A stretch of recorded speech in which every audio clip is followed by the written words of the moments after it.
What's up, y'all? Welcome back to the channel. The Cleveland Cavaliers fired JB Bickerstaff. Looks like the Lakers might have made a decision on who they want their next coach to be. Man, let's just jump right in and talk about it real quick. You know how we do. If this world were mine. So first and foremost, I got to show some love and respect to JB Bickerstaff. Did a great job in Cleveland. Did a great job. I mean, if you look at where he's come from in this coaching world and where the Cleveland Cavaliers were at, he's done a great job, both in where he's brought himself and where he brought the Cavaliers to. I mean, come on, let's be honest. Injuries is what held them back. Now, let's look at why he might have got fired. All right, the only thing I can really come up with, you guys comment down below, let me know if I'm tripping. Donovan Mitchell. Remember Donovan Mitchell said he definitely wants to stay in Cleveland. He came out and said that publicly, but what we don't know is what he said privately. And he might have said something like, hey, yeah, I definitely want to stay here, but I might want to go a different direction when it comes to the coach. Now, why would he say that? If, in fact, he would say that, if he did say that, probably would have a little bit to do with the way JB was running that offense, the role that he had Donovan playing. And quite frankly, it was the right role. It was what's best for the team. I don't know what Donovan is expecting, and I don't know what he's expecting to achieve the way he wants to achieve it. You know what I'm saying? But we'll see, because I'm not the biggest believer in what Donovan Mitchell can do as an individual, meaning, he can't carry a team to the promised land. I just don't believe he's that type of player. He's a scorer. He wants to impact the game scoring-wise. I don't see a lot of other things. I don't see him trying to impact the game in a lot of other ways. Defensively, leading the league in steals, blah, blah, blah, whatever. I don't see him doing a lot of those things, so I don't see why he thinks he alone can be, the main focus and get a team to where the organization would want to be, hopefully, right?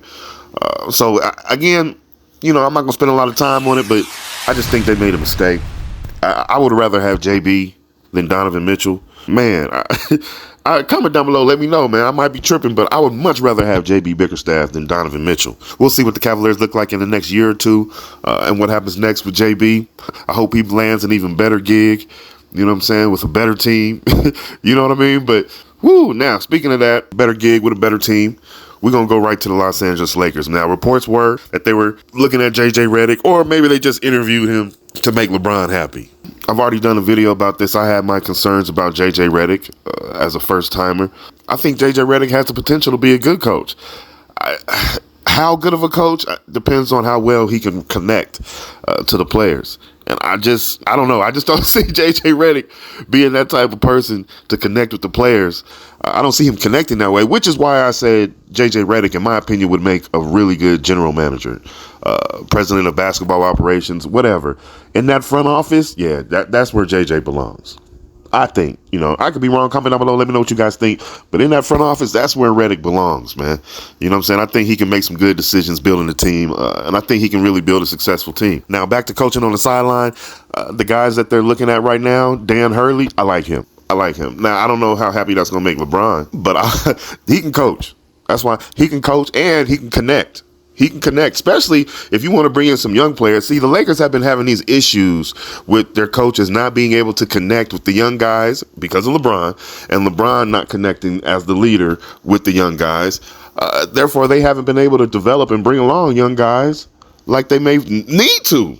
I mean, we see what Brandon Ingram did once he finally got away. You see what Lonzo Ball did once he finally got away. You see what Randall did once he finally got away. The list goes on. We see what Kuzma did once he finally got away. Look, the Los Angeles Lakers is not an organization good for rookies right now, right? So I think they want to change that. They definitely want to change that.